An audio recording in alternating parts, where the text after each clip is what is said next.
नमस्कार, आप देख रहे हैं सी न्यूज भारत और मैं हूं आपके साथ ज्योति अरोड़ा। वक्त हो गया है अलीगढ़ बुलेटिन का, तो आइए रुक करते हैं पहली खबर की ओर। अलीगढ़ के श्री वाष्णेय मंदिर में 19 अगस्त की मध्य रात्रि को श्री कृष्ण का जन्म होगा और इसी दिन यहां पर जन्माष्टमी का पर्व मनाया जाएगा।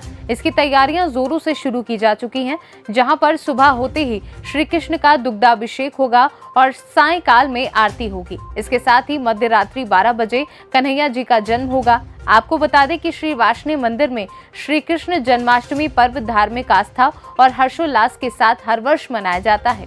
श्री वाष्णेय मंदिर के व्यवस्थापक राधेश्याम गुप्ता ने पत्रकार वार्ता में कार्यक्रम की जानकारी देते हुए बताया कि श्री कृष्ण जन्माष्टमी कार्यक्रम के लिए पूरे मंदिर प्रांगण को सतरंगी लाइटों से सजाया जा रहा है। यहाँ पर बाल रूप में ठाकुर जी की कई जीवंत झांकियां अपनी छटा बिखेरेंगी। मंदिर समिति के उप संयोजक राजा राम मित्र, पूर्व महापौर सावित्री वाष्णेय, परम भक्त ब्रिजेश कंटक व यतीश वाष्णेय ने बताया कि इस विशेष अवसर पर मथुरा वृंदावन के कारीगरों द्वारा ठाकुर जी समेत सभी विग्रहों की आकर्षक पोशाक तैयार की जा रही है। मंदिर प्रवक्ता भुवनेश वाष्णेय आधुनिक वन बीडी के अनुसार श्री कृष्ण जन्माष्टमी कार्यक्रम का शुभारंभ 19 अगस्त को प्रातः 9:30 बजे लड्डू गोपाल जी के दुग्धाभिषेक से होगा। जन्माष्टमी पर जैसे कि विगत वर्षों में कार्यक्रम का बहुत हर्षोल्लास से होते आ रहे हैं, इसकी वजह से और कुछ नई झांकियाँ जो वृंदावन के कलाकार ले आ रहे हैं और कुछ और हटकर यहाँ शिवलिंग का भी स्वरूप दिखाया जाएगा।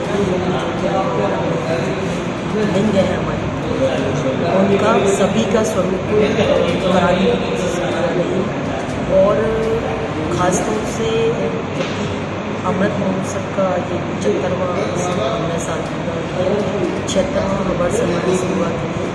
उसके उपलक्ष्य में भी कुछ नया करने के लिए यहाँ के सभी कार्यक्रम जो सेवादारी हैं आश्रम वो सभी ज़्यादा से ज़्यादा अच्छा प्रदर्शन हो और अच्छी से अच्छी हम जानते अच्छा स्वरूप दे सके, ये पूरी कोशिश की जा रही है। और जैसे कि पहले प्रशासन का और उसका सभी का सहयोग यहाँ है और पूरी व्यवस्थाएँ बनाई जा रही हैं। कई दिनों से कार्य यहाँ लगातार चल रहा है और 19 तारीख तक सुबह प्रातः 8 बजे से यहाँ दुग्धाभिषेक है। उसके बाद में शाम को फूल बनने का आयोजन किया जाएगा। उसके बाद में साथ ही साथ प्रसाद। तब वृंदावन भाग्य बिहारी लाल के श्री चरणों में नमन करते हुए आप सभी का वंदन करता हूँ। जैसा कि परसों 19 तारीख भगवान का अवतरण दिवस हमारे श्री योगीराज सरकार कृष्ण जी महाराज का जन्माष्टमी के रूप में अलीगढ़ श्री वाष्णेय मंदिर में मनाया जाएगा। हर वर्ष की भांति इस वर्ष भी बड़े हर्षोल्लास के साथ बड़े सभी के मन में ये है कि मैं ये करूँगा, मैं वो करूँगा, कोई माखन लाएगा तो कोई कुछ लाएगा। तो वो वाष्णेय मंदिर परसों सतरंगी लाइटों से नहाया जाएगा। चूँकि अलीगढ़ में श्री वाष्णेय मंदिर का जो विग्रह है वह श्री कृष्ण जन्मभूमि में जो विग्रह है वहीं की देन यहाँ पर, वहीं की आकृति यहाँ पर है। सुबह 9 बजे से दुग्धाभिषेक के साथ शुरू होकर रात को 12 बजे जब घंटे घड़ियालों की आरती होगी, शहनाई वादन होगा यहाँ पर और एक से एक बढ़िया सुंदर झांकी बाहर से आ रही है, वो अलीगढ़ के भक्तों को देखने को यहाँ पर मिलेगी। इसमें श्री वाष्णेय मंदिर सोसाइटी, वाष्णेय मंदिर के सेवादार हम सभी लोग लगे हुए हैं तन्मयता के साथ कि अलीगढ़ के दर्शनार्थियों को, अलीगढ़ के भक्तों को इस बार वाष्णेय मंदिर क्या एक नए रूप में झांकी या भगवान के आशीर्वचन जैसे भी होते हैं हम लोग दे सकें। इसी के साथ जन्माष्टमी के पावन पर्व पर सभी लोग श्री वाष्णेय मंदिर में आए। हालांकि लाखों की संख्या होती है, लेकिन उस संख्या को ना देखते हुए अपने अपने को देखें और जन्माष्टमी पे यहाँ से अपना प्रसाद लेकर अपने घर जाके जन्माष्टमी। अलीगढ़ से सी न्यूज संवाददाता संजीव शर्मा की रिपोर्ट। अलीगढ़ मुस्लिम विश्वविद्यालय के कुलपति प्रोफेसर तारिक मंसूर ने स्वतंत्रता दिवस के अवसर पर मौलाना आजाद पुस्तकालय में एक स्थायी गैलरी का उद्घाटन किया, जिसमें एएमयू के प्रतिष्ठित पूर्व छात्रों की दुर्लभ तस्वीरें और लेखन को भी शामिल किया गया, जिन्होंने भारत के स्वतंत्रता संग्राम को आगे बढ़ाने में महत्वपूर्ण भूमिका निभाई थी।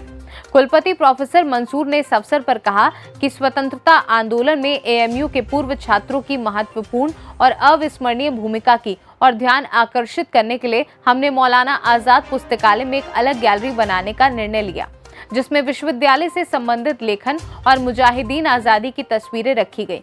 उन्होंने कहा कि स्वतंत्रता सेनानी गैलरी दिसंबर 2020 में एएमयू शताब्दी समारोह में प्रधानमंत्री नरेंद्र मोदी द्वारा दिए गए भाषण से प्रेरित है, जिसमें उन्होंने स्वतंत्रता सेनानियों के योगदान को उजागर करने की सलाह दी थी। जी, अलीगढ़ मुस्लिम यूनिवर्सिटी का हमारी जो कौमी जंग आज़ादी की तहरीक है, चाहे वो 1857 की हो और चाहे उसके बाद की जो तहरीकें हैं, कौमी तहरीक, उसमें अलीगढ़ मुस्लिम यूनिवर्सिटी के जो तालिब इल्म थे, यहाँ के टीचर थे, इन सब का बहुत अहम रोल रहा। लेकिन बदकिस्मती की बात ये है कि अलीगढ़ मुस्लिम यूनिवर्सिटी का ये जो रोल है नेशनल मूवमेंट पे, इससे लोग वाकिफ़ तो हैं लेकिन पूरी तरह से वाकिफ़ नहीं है। तो हम लोगों ने, वाइस चांसलर साहब ने, जब ये हम आज़ादी के 75 साल मना रहे हैं तो उन्होंने ये फ़ैसला किया कि अलीगढ़ मुस्लिम यूनिवर्सिटी की जो तालिब इल्म है, जो अलुमनाई हैं, उनकी क्या खिदमत है, उसके लिए एक स्पेशल गैलरी यहाँ हमारी जो मरकज़ी लाइब्रेरी उसमें कायम की जाए। इन तमाम लोगों के यहाँ पे उनकी तस्वीर हैं और उनकी किताबें भी मौजूद हैं। और देखिए, बहुत कम लोग वाकिफ़ होंगे कि अलीगढ़ मुस्लिम यूनिवर्सिटी एक ऐसी यूनिवर्सिटी है कि यहाँ के 2 लोगों को भारत रत्न का एजाज़ मिला, यहाँ के 2 तालिब इल्मों को, एक खान अब्दुल गफ़्फ़ार खां और दूसरे डॉक्टर ज़ाकिर हुसैन। इसके अलावा यहाँ के जो बहुत अहम लोग हैं जिन्होंने कौमी आज़ादी में बहुत अहम रोल अदा किया, उसमें मौलाना मोहम्मद अली, मौलाना शौकत अली, हसरत मोहानी, राजा महेंद्र प्रताप, हयातुल्लाह अंसारी और ये तमाम अंसार हरवानी, ये तमाम लोग, सैयद हुसैन, ये तमाम बहुत अहम लोग थे जो इसमें शामिल हैं। तो इनकी तमाम चीज़ों को यहाँ शामिल किया गया है। उसके अलावा जो शायर और अदीब जैसे मंटो हैं या इसमें चगताई हैं, हयातुल्लाह अंसारी हैं, या बहुत से ऐसे तमाम बहुत से जानिसार अख्तर हैं, जोश हैं, सरदार जाफरी, इन्होंने अपनी तहरीरों के ज़रिए कैसे लोगों को इस तरफ राग़िब किया। अगरचे बराह रास्त तौर पे इन्होंने कौमी तहरीक में यानी सियासी तौर पे हिस्सा नहीं लिया, लेकिन जो एक ब्रिटिश हुकूमत थी उसके मज़ालिम और कैसे वो जुल्म करती, उसके ख़िलाफ़ एक ज़हनी बेदारी पैदा की। तो ये उस सिलसिले का बहुत अहम काम है जो आज़ादी के अमृत महोत्सव पर किया गया है। ठीक है, इनॉग्रेशन हुआ है, क्या मकसद है इस गैलरी को खोलने? इसका मकसद ये है इस गैलरी का कि जो हमारे एएमयू के फ्रीडम फाइटर्स थे, उनके लिए कोई ऐसी जगह नहीं थी जहाँ पे उनको डिस्प्ले किया जाए, उनको बताया जाए कि उनका क्या कंट्रीब्यूशन रहा है हमारे फ्रीडम स्ट्रगल में। तो हमने ये इस चीज़ को लेकर वाइस चांसलर साहब ने एक गैलरी का करवाया है इनॉग्रेशन, और उसमें जितनी भी पिक्चर्स हैं वो सब फ्रीडम फाइटर्स से रिलेटेड हैं। और ये क्योंकि ये आज़ादी का अमृत महोत्सव, उसके उपलक्ष्य में हम लोगों ने ये उसको ध्यान में रखते हुए हम लोगों ने इसको इनॉग्रेट किया है गैलरी को। अलीगढ़ मुस्लिम यूनिवर्सिटी ने जो फ्रीडम मूवमेंट में रोल प्ले किया है, ख़ास तौर से सर सैयद का, तो असल वजह ये है कि अलीगढ़ जो बनाया वो सर सैयद ने इसीलिए बनाया था। फिर अलीगढ़ के कितने लोग थे जिन्होंने बड़ा इम्पोर्टेंट रोल प्ले किया। इस मुल्क की आज़ादी की 75वीं सालगिरह के मौके पर हम लोगों ने तय किया कि क्यों ना हम अपना रोल जो है उसको हाईलाइट करें। तो जितने हमारे फ्रीडम फाइटर्स रहे हैं, उनकी कुर्बानियाँ, उनकी खिदमात, उनके फ़ोटोग्राफ्स और उनके ऊपर जो उनकी ख़ुद की ऑटोबायोग्राफीज़, बायोग्राफीज़, लेटर्स, तो इन सबको एक जगह जमा किया है। तो अब जो भी आने वाला मुस्तकबिल का रिसर्चर है वो इसको देख सकता है और उस पर बैठ के काम कर सकता है। कितने लोग इसमें ऐसे हैं जिनका जिक्र आपने किया? तकरीबन 40 के करीब है। हाँ, 40 से 50 तक। तो उनकी किताबें भी हमने शामिल की हैं और सारी डॉक्यूमेंट के साथ। बड़ा योगदान रहा है। हाँ, बड़ा योगदान रहा है। अच्छा, अब मिसाल के तौर पर अलीगढ़ का पहला तालिब इस तरीके से जिसने जाके काबुल में एग्जाइल गवर्नमेंट बनाई वो राजा महेंद्र प्रताप था। जिसने इनकलाब जिंदाबाद का नारा दिया वो हसरत मोहानी अलीगढ़ का स्टूडेंट था। जिसने गोलमेज कॉन्फ्रेंस में कहा कि मैं गुलाम मुल्क में वापस नहीं जाना चाहता, वहाँ डेथ होती है, बैतुल मक़दस में उसको दफनाया जाता है, मौलाना मोहम्मद अली जौहर है। तो ये इतना बड़ा काम है। फिर अब्दुल वजीद ख्वाजा साहब को आप देख रहे हैं कितना गांधी जी से ताल्लुक़ था, उनके नाम खतूत हैं, बहुत सारे डॉक्यूमेंट हैं, वो सब हमने इसमें यकजा किए हैं। ये हमारी कोशिश। गैलरी देखने आए हैं आप, क्या कहना चाहेंगे? आज एएमयू के अंदर मौलाना आज़ाद लाइब्रेरी के अंदर एक गैलरी का उद्घाटन हुआ है जिसके अंदर फ्रीडम फाइटर उनके फ़ोटोज़ यहाँ पर डिस्प्ले किए हुए हैं उनको देखकर बहुत खुशी हुई और ये जाना कि कितने हमारे बुज़ुर्ग रहे हैं जिन्होंने इस देश के लिए कुर्बानियाँ दी हैं और बहुत अच्छा लगा देखकर। अलीगढ़ से सीनू संवाददाता संजीव शर्मा की रिपोर्ट। अलीगढ़ के एक निजी होटल में दूरसंचार विभाग पश्चिमी यूपी द्वारा LSA सेवा क्षेत्र में उपभोक्ताओं को जागरूक करने के लिए कार्यशाला का आयोजन किया गया। दूरसंचार विभाग ने उपभोक्ताओं के बीच फैली भ्रांतियों को दूर करने के लिए साइबर वित्तीय धोखाधड़ी और उससे बचने के उपाय के बारे में बताया। इस मौके पर यूपी मेरिट LSA के वरिष्ठ उप महानिदेशक संजीव अग्रवाल ने बताया कि PM वाणी प्रधानमंत्री वाईफाई एक्सेस नेटवर्क इंटरफेस के चलते दूर के ग्रामीण क्षेत्रों में इंटरनेट कवरेज को बढ़ावा देने के लिए PM वाणी योजना के तहत कार्य किया जा रहा है। वहीं लोगों में मोबाइल टावरों से निकलने वाली EMF विकिरण से स्वास्थ्य हानि होने की भ्रांति है, लेकिन SLA द्वारा लगाए जा रहे टावर कोई भी विकिरण जनहानि के लिए नहीं है। बात आप कर रहे हैं वो किस पॉइंट पर किया? जी, इसमें हमने 5 पॉइंट पे अवेयरनेस की बात करी है, जिसमें पहला है PM वाणी की स्कीम है जो प्रधानमंत्री वाईफाई एक्सेस नेटवर्क इंटरफेस के नाम से हम प्रचलित है। उसके अलावा एक EMF रेडिएशन को लेके जो टावर से रेडिएशन होता है उसके लिए भ्रांतियां हैं लोगों में। इसमें भ्रांति है कि इससे स्वास्थ्य में दुष्प्रभाव होता है, ऐसा नहीं है। हम इसके बारे में एक्सप्लेन कर रहे हैं। इसमें जो हमने मानक रखा हुआ है विभाग ने वो अंतर्राष्ट्रीय मानक से 10 गुना कम है, जिससे कि रेडिएशन का कोई भी प्रभाव किसी स्वास्थ्य के ऊपर किसी के ऊपर ना हो। तो उसके बारे में हम यहाँ पे चर्चा करते हैं, लोगों को बताते हैं। एक हमने अवेयरनेस रखा है अपने जो सिम विक्रेता हैं, जो पॉइंट ऑफ सेल हैं, उनको क्या क्या करना चाहिए, क्योंकि ऐसे बहुत से फ्रॉड देखने में आए हैं जिसमें कि सिम सेल के दौरान जो डॉक्यूमेंट लगाए गए वो गलत तरीके से लगाए गए, गलत डॉक्यूमेंट लगा के सिम ले लिया और उस सिम को लेके कई तरह के फ्रॉड हुए। कई जो है फाइनेंशियल फ्रॉड भी हुए हैं, लोगों ने धमकियां दी हैं, इस तरह के काम होते रहे हैं। तो इसको अवॉइड करने के लिए हम ऑस की अवेयरनेस भी कर रहे हैं। एक हमने यहाँ पे जो इसमें रखा हुआ है, एक मशीन टू मशीन कम्युनिकेशन में एक स्कीम हमने लॉन्च करी है, जिसमें एक नई एम्बेडेड सिम जो आ रही है आजकल, ये IoT का आपने सुना होगा, इसमें बहुत ज़्यादा प्रचार हो रहा है। जो 5G वगैरह लॉन्च होगा, इससे इंटरनेट ऑफ थिंग्स, हर एक चीज़ में इंटरनेट की सुविधा उपलब्ध होगी और हर मशीन, हर डिवाइस एक वाईफाई से जुड़ सकेगा, इंटरनेट से जुड़ सकेगा। तो ऐसे केस में इसकी जो हमारी 10 डिजिट की सिम की 10 डिजिट की लिमिट है, उसको उतना सफिशिएंट नहीं होगा। अभी करोड़ों में और डिवाइसेस आएंगे जिनमें की नंबरिंग की ज़रूरत होगी। तो ये ऐसे M2M कहलाते हैं, मशीन टू मशीन कम्युनिकेशन।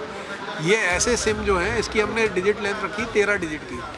तो उसके लिए हमें जो है यहाँ पे अवेयरनेस हमने करी है। प्रधानमंत्री का सपना है कि इंटरनेट गांव-गांव, गली-गली, मोहल्ले और हर छोटे व्यक्ति तक पहुँचे। जी, इसके लिए विभाग क्या कर रहा है? इसके लिए जो हमारी PM वाणी की जो स्कीम है, जिसके बारे में हमने यहाँ पे एक विस्तार से बताया है, इसमें एक छोटा सा वाईफाई का हॉटस्पॉट कहीं भी लगाया जा सकता है और इसको लगाने के लिए बहुत छोटे ऑपरेटर, गांव के दुकान वाले, परचून वाले या इस तरह के कोई भी छोटा ऑपरेटर लगा सकता है और उसमें बहुत ज़्यादा खर्चा नहीं है। और जैसे ही वो लगाता है उसकी अतिरिक्त आय उससे शुरू हो सकती है। तो एक एंटरप्रेन्योरशिप भी है और एक गांव-गांव फैलने की बात है। इसमें विभाग की तरफ से ये रखा गया है कि कोई लाइसेंसिंग नहीं होगी, किसी तरह का कोई बर्डन इस तरह का नहीं होगा कि ऑपरेटर को कोई रजिस्ट्रेशन करना है, कुछ करना है। सरकार की बहुत सारी योजनाएं चल रही है, प्रधानमंत्री की तमाम ऐसी योजनाएं, उत्तर प्रदेश सरकार की योजनाएं हैं जी, जो हर गांव गरीब तक पहुंचे जी, और उसको लोग नहीं देख पाते क्योंकि इंटरनेट नहीं है गाँव में, अभी भी नहीं है। जी, जो आना चाहिए, उस तरह की स्पीड आनी चाहिए लोगों को। जी, तो क्या मानते हैं कि जो PM वाणी के माध्यम से आप जो चला रहे अवेयरनेस कार्यक्रम चला रहे हैं, इसके माध्यम से लोगों को क्या लाभ मिलता है वहाँ पे? इसमें देखिए, जो PM वाणी की जो स्कीम है, इसमें हाई स्पीड इंटरनेट की बात है। जो वाईफाई हॉटस्पॉट क्रिएट होगा, कम से कम 20 Mbps की स्पीड देगा। जो अभी हम लोगों ने टेस्ट किए हैं वो 20 से 50 Mbps तक की भी स्पीड दे रहा है। वो डिपेंड करता है कि बैकएंड पे कितना बैंडविड्थ उसमें अवेलेबल है। लेकिन जैसे जैसे इसका बिजनेस बढ़ेगा, बैंडविड्थ निश्चित रूप से बढ़ेगी। अभी बहुत सारे एरियाज़ ऐसे हैं जो हमारे अनकवर्ड हैं, जहाँ पे सिग्नल की प्राप्ति प्रॉपर नहीं हो रही है। तो ऐसी जगहों पे वाईफाई की सक्सेस हो इस तरह का हम प्रचार यहाँ पे कर रहे हैं, लोगों को बता रहे हैं कि आप ऐसी जगह जाएं जहाँ पे कि सिग्नल कमज़ोर है या डार्क स्पॉट्स हैं। वहाँ पे जब आप इस तरह का इक्विपमेंट लगाएंगे तो निश्चित रूप से उसका फ़ायदा जो है, जो ऑपरेट कर रहा है उसको भी मिलेगा और पब्लिक को तो मिलेगा ही। अलीगढ़ से सीनू संवाददाता संजीव शर्मा की रिपोर्ट। अलीगढ़ मुस्लिम यूनिवर्सिटी में एएमयू कोऑर्डिनेशन कमेटी की तरफ से मध्य प्रदेश सरकार द्वारा सामाजिक कार्यकर्ता जैद पठान की गिरफ्तारी के खिलाफ मार्च निकालकर विरोध प्रदर्शन किया गया। मध्य प्रदेश इंदौर के रहने वाले सामाजिक कार्यकर्ता जैद पठान पर इंदौर प्रशासन ने रासुका के तहत कार्यवाही कर जेल भेज दिया है, जिसके बाद से ही कई सामाजिक कार्यकर्ताओं ने इस पर गुस्सा जाहिर किया है। आपको बता दें कि जैद पठान को 15 अगस्त के दिन उनके घर के बाहर से हिरासत में लिया गया था, लेकिन ये बात भी गौर करने वाली है कि जैद पठान को जिस वक्त हिरासत में लिया गया उससे कुछ देर पहले ही उनके फेसबुक पर तिरंगे से लिपटी पगड़ी पहनकर राष्ट्रध्वज के साथ आज़ादी का जश्न मनाते हुए फोटो डाली थी और कुछ ही घंटों बाद जैद पठान को हिरासत में लेकर उसके ऊपर रासुका की कार्यवाही की गई। दरअसल पिछले दिनों खरगोन में हुई उस हिंसा में एक शख्स की पुलिस हिरासत में मौत को लेकर हंगामा हुआ था, जिसमें जैद पठान उस शख्स के पोस्टमार्टम के वक्त जिला प्रशासन के साथ नजर आए थे और ये बात संज्ञान में आई थी कि जैद पठान पीड़ित परिवार का साथ दे रहा है और इसी के बाद ये कहा जाने लगा कि जैद पठान को पीड़ित परिवार का साथ देने की सजा मिली है। और क्या मुतालबात थे आपके आज? डिमांड हमारी है कि जितने भी सोशल एक्टिविस्ट हैं और ख़ास करके जो अक़लियती समाज से ताल्लुक़ रखते हैं उनको गिरफ्तार किया जाता है। इससे पहले शाहरुख को किया गया, फिर उसके बाद अब रिसेंटली जैद पठान को, क्योंकि वो CNRC में भी उसके बाद अभी जो MP के अंदर जो इंसिडेंस हुआ है उसमें भी उन्होंने काफ़ी लोगों की हेल्प की। अब ये देखा जा रहा था कि ये बंदा सबकी हेल्प कर रहा है, तो जैद पठान को पुलिस ने टारगेट किया और ऐसे दिन गिरफ्तार किया गया है कि जिस दिन हम पूरे हिंदुस्तान में यौम आज़ादी बड़ी जोश खरोश के साथ यौम आज़ादी मना रहे थे, वो बंदा घर से निकलता और घर से निकलने के बाद वो भी सोचता कि हम भी आज़ाद हैं आज। तो अगर हम ये कहें कि ये आज़ादी अधूरी थी तो गलत नहीं होगा, क्योंकि ऐसे दिन ही गिरफ्तारियाँ और उस पर बिला वजह यानी टारगेट करती है पुलिस। और MP पुलिस और शिवराज चौहान जो सरकार है उन्होंने मुसलमानों को टारगेट किया है। मैं ये डिमांड करता हूँ कि जल्द से जल्द ऐसे लोगों को रिहा किया जाए। ज़बरदस्ती उनकी जगह नहीं है जेलों के अंदर। वो अगर हिंदुस्तान की तरक्की के लिए सबसे ज़रूरी चीज़ है, ऐसे लोगों को जो हिंदुस्तान की तरक्की चाहते हैं उनको बाहर किया जाए। इससे फासिस्ट ताकत जुल्म ज़्यादती करके कभी भी ताकतवर नहीं बन सकती है। और हिंदुस्तान की जो खूबसूरती के लिए प्राइम मिनिस्टर ने कहा था सबका साथ, सबका विकास, सबका विश्वास, ये कहाँ है? सबका विश्वास तुम तो बिल्कुल तोड़ दे रहे हो और खास करके मुसलमानों को टारगेट किया जा रहा है, इस पर कोई एक्शन नहीं होता। अलीगढ़ से सीनू संवाददाता संजीव शर्मा की रिपोर्ट। अलीगढ़ में हरे कृष्ण भक्ति केंद्र की ओर से पिछले 10 वर्षों से लगातार दिव्य श्री कृष्ण जन्म महोत्सव का आयोजन शुभम समागम बैंक्वेट हॉल में हर्षोल्लास व उमंग के साथ मनाया जा रहा है, लेकिन पिछले 2 वर्षों में कोविड काल के दौरान ये आयोजन केंद्र पर ही किया गया। वहीं इस बार ये कार्यक्रम 19 अगस्त को शुभम समागम बैंक्वेट हॉल में मनाया जाएगा। आपको बता दें कि कार्यक्रम की शुरुआत हरिनाम संकीर्तन के साथ शाम 5 बजे से होगी। वृंदावन और नोएडा से आए भक्तों द्वारा हरिनाम संकीर्तन एवं भजनों में कान्हा के बधाई संदेश गाए जाएंगे और नन्हे मुन्ने बच्चों के द्वारा फैंसी ड्रेस प्रतियोगिता का कार्यक्रम आयोजित किया जाएगा, जिसमें बच्चों द्वारा भगवान राधा कृष्ण के स्वरूप लीलाओं जैसे अर्जुन कृष्ण संवाद आदि का मनमोहक आयोजन रहेगा। कार्यक्रम रहेंगे, क्या कहें जाएंगे? बच्चों को लेकर छोटे छोटे बच्चे जो कृष्ण के विविध रूपों को अनेक लीलाओं को प्रस्तुत करेंगे। उसमें स्किट्स होंगी, फैंसी ड्रेसेस होंगे, उसमें बहुत छोटे छोटे बच्चे कृष्ण के रूप में नरसिंह भगवान का प्ले होगा जो कि बहुत ज़्यादा भव्य होता है। स्किट्स होंगी जिसमें जीव माया के ऊपर भी बहुत सा डिस्क्रिप्शन दिया गया है। और मैं चाहती हूँ सब लोग आएँ और सबसे जो भव्य दिव्य आरती होती है, अभिषेक होता है, वो अवश्य द्वारा ये कार्यक्रम किए जा रहे हैं, इसी कार्यक्रम में क्या कहना चाहिए? ये तो कार्यक्रम आयोजित किए जा रहे हैं, इसमें मुख्यतः भगवान का 8:30 बजे से अभिषेक जो इनके जन्म तक कंटिन्यूस चलेगा और निःशुल्क होगा। इसमें किसी भी भक्त से किसी भी तरीके का कोई शुल्क नहीं होगा। इसके बाद दीपदान का भी वहाँ पर प्रोग्राम है, दीपदान होगा, वो भी निःशुल्क होगा। हर भक्त को मिट्टी के दीप वहाँ पर प्रोवाइड कराई जाए उपलब्ध कराई जाएगी, जैसे कि वो भगवान के सामने दीप दान करें। और लास्ट में एक महा आरती का आयोजन और प्रसादन भी।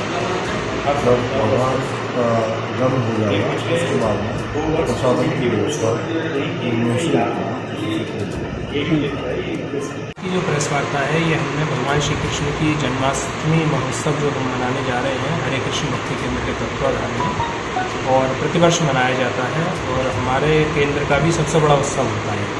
तो ये जो है उत्सव वर्ष में एक बार सबसे विशाल होता है, एक रथ यात्रा का उत्सव मनाते हैं।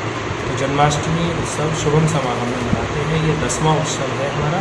इससे पहले हम 9 उत्सव मना चुके हैं और शाम को 5 बजे से कार्यक्रम प्रारंभ होगा भजन संध्या और संकीर्तन से और रात्रि के 1 बजे तक अनवरत कार्यक्रम पर चलता रहेगा। 7 घंटे का पूरा कार्यक्रम रहता है, 8 घंटे का। और हमारे जो पूर्व के अनुमान हैं उसके अनुसार लगभग 8 से 10 हज़ार लोग आते हैं, भक्तजन आते हैं और सभी लोग पूर्ण इस कार्यक्रम का लाभ उठाते हैं। इसमें अनेक कार्यक्रम होते हैं, भगवान के दर्शन भी वहाँ पर मिलेंगे, बिहारी जी का पूर्वक का दर्शन मिलेगा और जगन्नाथ जी, बलदेव जी, सुभद्रा जी के विग्रह दर्शन हैं, ठाकुर जी के दर्शन मिलेंगे। आध्यात्मिक पुस्तकों की उपलब्धता भी वहाँ पर रहेगी। जप के लिए भी हम वहाँ स्टॉल लगाते हैं और भगवान की आरती अभिषेक का भी। अलीगढ़ से सीनू संवाददाता संजीव शर्मा की रिपोर्ट। अलीगढ़ के थाना बन्ना देवी के क्षेत्र सराय हकीम में मुख्य रोड पर बनी इमारत की छत भरभरा कर गिर गई, जिसके चलते एक बड़ा हादसा होने से बच गया। बता दें कि सराय हकीम शहर की एक मुख्य रोड है और यहां आने जाने वालों का तांता लगा रहता है। ये मार्ग रसलगंज से होकर अब्दुल करीम चौराहे तक जाता है। मुख्य मार्ग होने के कारण ये रोड काफी व्यस्त रहती है और यहाँ से हजारों लोगों का आना जाना रहता है। वहीं पुरानी इमारत होने के कारण आज इसके ऊपर की दोनों छत भरभरा कर गिर गई। गनीमत रही कि रोड की तरफ दीवार नहीं गिरी, जिसके कारण एक बड़ा हादसा होने से टल गया। वहीं मकान स्वामी ने तुरंत ही इसकी जानकारी नगर निगम को दे दी है। सर, किस तरीके की कार्रवाई? ये वैसा यहाँ पे ये 110 या 15 साल पुरानी बिल्डिंग है जिसकी दोनों छतें ध्वस्त होकर अपने आप गिर चुकी हैं और ये ऊपर का बाहर का ढांचा है ये जो टंगा हुआ है। ये कभी भी कोई हल्की हवा से उससे आंधी से गिर सकती है।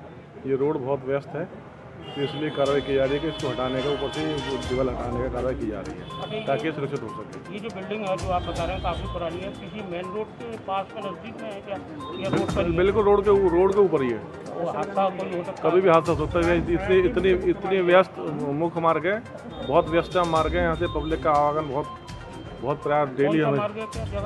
ये क्या बोलते हैं, सराय हकीम का मेन मुख्य मार्ग है।